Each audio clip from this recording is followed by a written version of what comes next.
Здравейте на всички, аз съм Тариус и добре дошли отново да Clashers Tech. Днес ще си говорим за нещо, което се опитвам да направя от много дълго време, а именно конфигурации, за които хората знаят за какво си дават парите. И в колаборация с нашите партньори от ArdesBG вече имаме такива конфигурации, които ще носят моето име, а именно Тариус. Но преди да поговорим за това, искам да ви съобщя, че ArdesBG са в тяхната Back to School кампания, която ще продължи до 24 септември и смея да твърдя, че както и миналата година, така и тази има изключително голямо разнообразие от продукти на много добри цени. Така че може да отидете долу в описанието, да видите линкчето и да прегледате какви продукти има в момента на промоция. Разбира се, както винаги може да използвате промокод TheClashers, за да подкрепите това, което правим със Слави. А сега нека да преминем към билда, който съм ви приготвил днес. Както споменах по-рано, това е конфигурация от серията Тариус, която ще включва три основни типа конфигурации. Нисък клас, среден клас и висок клас. Като във всеки тип ще има по два основни варианта и няколко подварианта. Днес конфигурацията е една от основния тип среден клас конфигурации, а именно Taurius Midranger, която ще започва с Ryzen 5600 и RTX 4060. Идеята ми дойде от това, че всъщност искам тези машини да дават колкото се може по-голяма информация на клиенти, т.е. да бъдат колкото се може по-прозрачни. И в случай имам предвид, че абсолютно всяка една от Taurius машините ще бъде минала през мен, т.е. ще бъде тествана и вие ще видите или подробно ревю, както в момента ще направим на тази машина, или ще видите бенчмарк видео, където ще видите как машината се представя в определени апликации или компютърни игри. Тестовете ще се състоят основно от Cinebench R23, TDMark бенчмарковете и поне 8 актуални компютърни игри, които се тестват или се използват за бенчмаркове от, както знаете, различни големи ютубъри и тестери. Причината, поради която исках да го направим по този начин, е защото много често хората си пускат някакво бенчмарк видео в YouTube или някъде из нета, където виждат примерно RTX 4070 как се представя в 12 игри и в съответствие някой решава, купува се RTX 4070 и се оказва, че перформанса му не е същия, каквато е видял в видеото, поради проста причина, че в даденото видео примерно използвано е висок клас дънна платка, висок клас процесор, има разлика в драйверите и така нататък във времето и по някой път хората остават разочаровани, че всъщност не получават това, за което са си купили продукта. Идеята на тези машини е колкото се може по-близко да показвам възможностите им от комбинацията от дадените компоненти. За да не се получат случки от пич, тук гледах едно видео, където той вари 20 FPS повече от мен, а пък на мен видеокартата ми е същата. Да, тя видеокарта ти може да е същата, но както казах по-нагоре, процесора може да е различен, дънната платка може да е различна, RAM паметта може да е по-малко и така нататък, защото в този тип бенчмарк видеа винаги се фокусират върху продукта, на който правят тестовете, т.е. този продукт със сигурност ще бъде лишен от всякакъв вид bottleneck, за да може да се представи възможно най-добре. А идеята на Taurius машините е този bottleneck в повече да бъде сведен до абсолютен минимум. Сега някой от вас ще каже на тото и нещо най-вероятно страшно много ще поскъпи тия пребилдове. Не, всъщност самите билдове ще бъдат на доста добри цени спрямо пазара и няма да има кой знае какви фрапантни отклонения. И както казах, днес старта ще бъде в средния клас машина, а именно цена от 2000 лева. Да минем първо през избраните компоненти и да ви обясня защо съм избрал точно тях. За дъно имаме MSI B550 Tomahawk, процесорът ни е R5 5600, не X, RAM-та ни е 2x8 Kingston Fury 3200 МГц на CL16, видеокартата ни е на RTX 4060, в случая на Asus Dual. За това също малко ще поговорим по-нататък в видеото. Охлаждането на процесора е Deepcool AK500, за жалост не Digital, много ми се искаше да стартираме машините с Digital вариантите, но когато започнахме да го правим това нещо, още не бяха навлезли на пазара. Тук в момента има много къси бройки, очакваме да има зареждане от тях, за да можем в последствие да апдейтнем и да минем въздушните охладители на Deepcool Digital, където, както знаете, аз правих ревю преди известно време на тях и много ми харесаха. В същото време, наистина охладителите не са чак толкова скъпи, имайки предвид, че вече имате и дисплейче, който да ви показва температурата на процесора, както и натовареността. Имаме 1 TB Kingston NV2 M2 SSD. Захранването ни е 750 W Deepcool PF750D и кутията е Deepcool C560 ARGB. Защо съм решил точно тези компоненти? Първо, идеята на машината е да подлежи на по-нататъчни апгрейди и да бъде изключително лесна за това нещо. Ако решите да правите такива, разбира се, на сайта на Arde ще можете още от началото да добавяте разни неща, било по-мощен процесор, по-мощна видеокарта, допълнително SSD или пък RAM памет. Това е ако решите да направите конфигурацията една идея по-мощна. Второ, ако решите пък да си вземете базовата конфигурация и как да направите апгрейда в последствие, кита, който съм избрал за RAM памет, ще е 2+8 на Kingston. Той е един от най-разпространените на пазара, т.е. няма да имате проблем в последствие да си вземете същия и да си добавите още 16 ГБ RAM памет, да станат 32, ако не си вземете версията с 32 още предварително. Или пък да апгрейдат с SSD или така нататък. И ако ме питате дали това нещо ще направи така, че да ви отпадне гаранцията, няма да ви отпадне гаранцията, ако решите да се апгрейдате машината сами. Преди да преминем към тестовете, обаче искам първо да ви покажа как съм сглобил самата машина и какво представлява и как изглежда тя. Така че ще се видим след малко.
Сега вече след като сглобихме конфигурацията, искам да отбележа някои неща, които ще бъдат за ниския и за средния клас конфигурации. И едното от нещата, което всъщност е най-важното, това е видеокартата. В случая за този билд сме използвали Asus 4060 Dual, overclockната версия, както споменах малко по-нагоре, но имайки предвид наличности и така нататък, в някои варианти има възможност конфигурацията да е с 4060 на MSI, на Palit или на Gainwire. Което за 4060 трябва да ви кажа, че тествал съм 4060 и на 4T, така че не мисля, че има кой знае каква голяма разлика, даже не бих казал, че има каквато и да е било разлика от към производителността, просто вида е една идея по-различен, видеокартите се представят по един и същи начин. Но разбира се, това нещо ще бъде описано в описанието долу в машината, така че гледайте и каквато видеокарта е описана към дадения момент, това сме използвали за конфигурация. В началото идеята беше да е изцяло с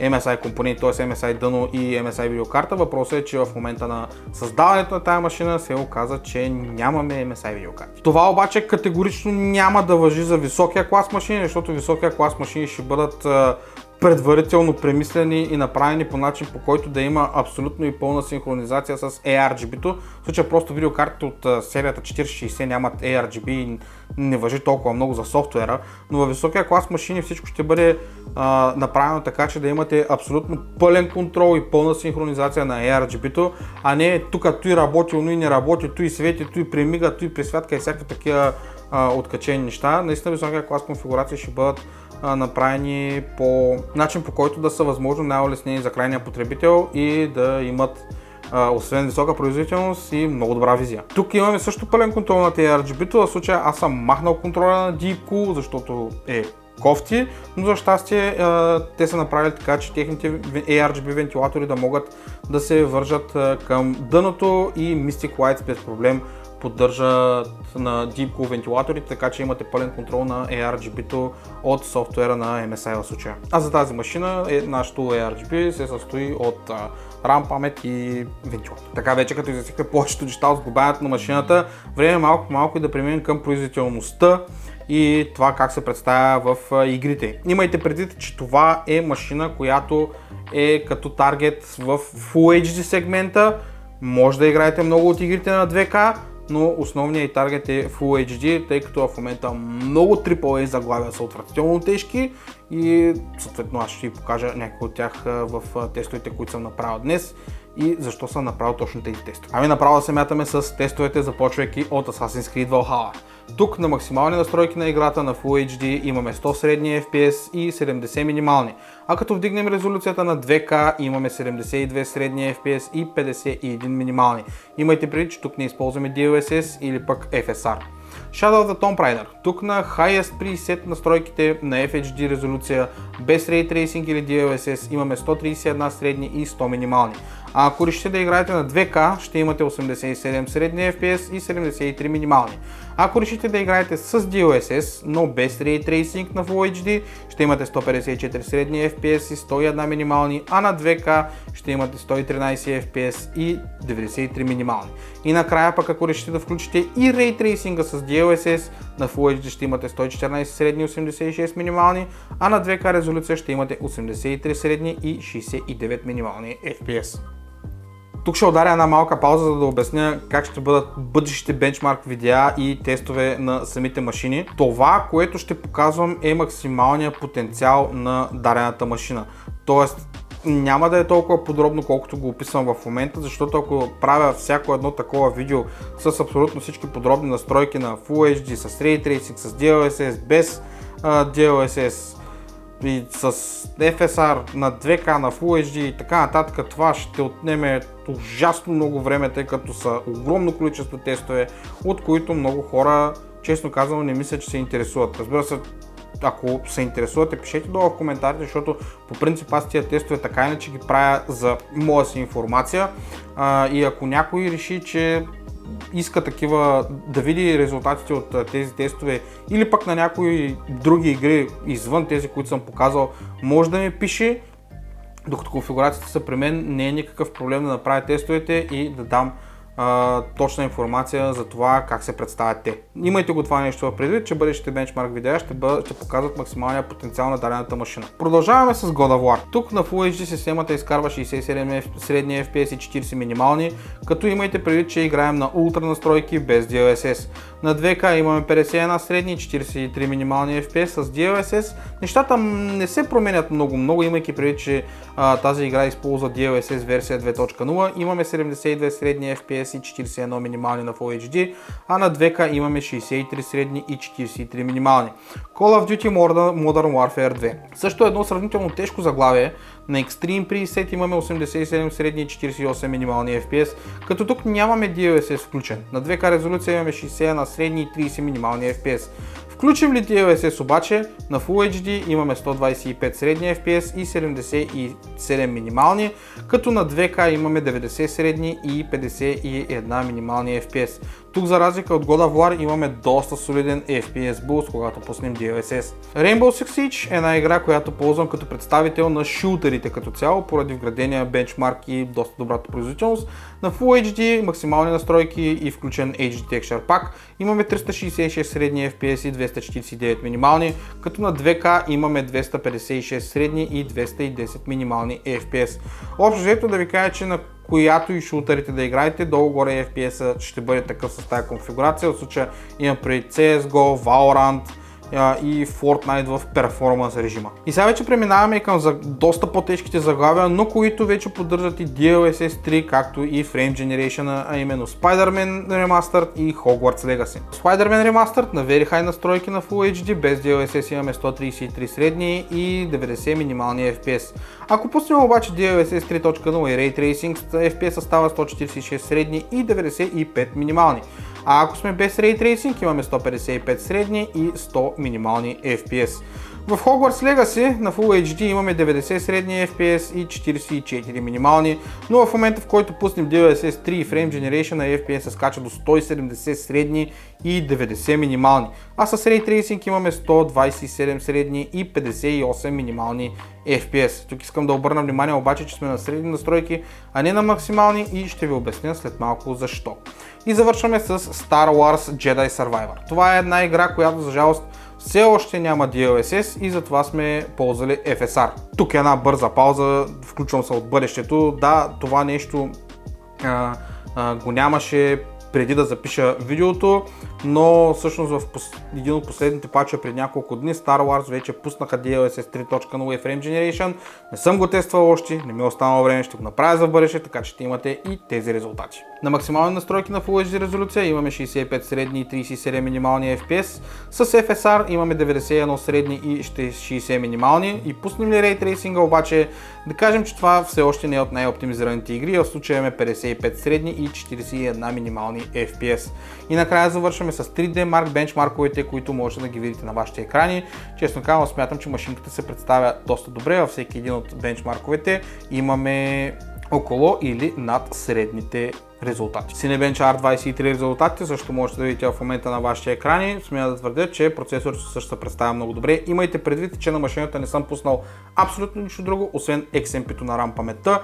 Имате различни модове в BIOS-а относно Game Boost и така нататък от MSI допълненията, и ако решите да си ги ползвате, може да го направите на ваша глава. Разбира се, охлаждането го позволява, ако решите да правите някакъв overclock, но ако не знаете какво правите, наистина ви съветвам да не бутате абсолютно нищо. Не, за всеки случай. Сега малко ще се върнем на последните три игри, на които направихме тестовете: Spider-Man Remastered, Hogwarts Legacy и Star Wars Jedi Survivor. Не случайно съм тествал игрите само на Full HD, и то на Hogwarts Legacy даже съм свел настройките до Medium, и причината, поради която го направих това нещо, е не защото процесора и видеокартата не са достатъчно мощни да могат да бутнат и по-нагоре настройките. Въпросът е, че при игра на тия игри консумацията на RAM паметта стигна до 15,5 гигабайта от 16, което в следствие пробвах на Hogwarts Legacy да набича настройките на Max. Въпросът е, че RAM паметта стигна до 15,9 преди самата игра да крашне поради липса на RAM памет. Така че имайте го предвид, днешните модерни, така да кажа, AAA заглавия за PC са доста тежки, и някой път, освен че паметта даже в някои отношения на видеокартата не стига, 16 гигабайта RAM памет няма да е достатъчна за високи настройки. Така че, в зависимост за това за какви игри ще вземете машината, имайте предвид, че можете да си вземете, може да се наложи да си вземете още 16 гигабайта RAM памет. Това видео стана много по-подробно, отколкото очаквах, но това е идеята на самите конфигурации, да бъдат, както казах по-рано, колкото се може по-прозрачни към крайните потребители. И малко вече преминаваме и към заключението за самата конфигурация, макар че то аз мисля, че изчерпах абсолютно всичко, което трябваше да се каже, с изключение на това как се държи като температури и шум. Още една от идеите на конфигурациите беше самите те да са колкото се може по-тихи, и да не ви взривяват ушите, когато вентилаторите започнат да работят на по-високи обороти. В случая тази специално температурата на процесора под пълен товар не минава 65 градуса, а на видеокартата 64, като това е правено на стайна температура от 22 градуса, така че имайте предвид, че ако в стаята ви е 30 градуса, съответно машината ще работи на малко по-високи градуси от тестовете, които съм направил. Но общо взето това би трябвало да са температурите, около които работи този вариант. Мисля, че вече покриха абсолютно всичко, което трябваше да кажа. Ако имате някакви въпроси или някакво мнение, може да го дадете долу в коментарите. Обратната връзка за мен винаги е много важна, особено за тези машини ще бъде изключително важна. Във времето те ще бъдат променени постоянно, т.е. сега ще пуснем един вид, в последствие спрямо пазара, цени, доставки, наличности, компоненти и така нататък, те ще бъдат регулярно обновявани, най-вероятно на 3-4 месеца ще подновяваме цялата серия, така че имайте го това нещо предвид. И сега въпросът към вас. Кой тип машина бихте искали да видите в следващото видео? Ниския клас или високия клас? И също така, какво мислите за билдове в бяло? Тъй като, както знаете, аз лично съм фен на белите билдове, личният ми билд е до голяма степен бял, то е комбинация между бяло и черно, като преобладава бялото с кутия изцяло бяла, но пък по принцип белите билдове, както знаете, излизат една идея по-скъпи от черните, поради компонентите, дънни платки и така нататък. Така че очаквам да видя вашето мнение долу в коментарите и по този въпрос. Линковете към двата базови типа конфигурации може да намерите долу в описанието и разбира се, може да се разцъкате и апдейтите между тях. Видео за тестовете ще има за сега само към този вариант, като очаквайте съвсем скоро да качим и на останалите конфигурации бенчмарк видеа. Ами това беше от мен за днешното видео. Благодаря ви много, че гледахте. Надявам се да ви е харесал и да ви е било полезно. Аз съм Тариос, чао и ще се видим в следващото видео.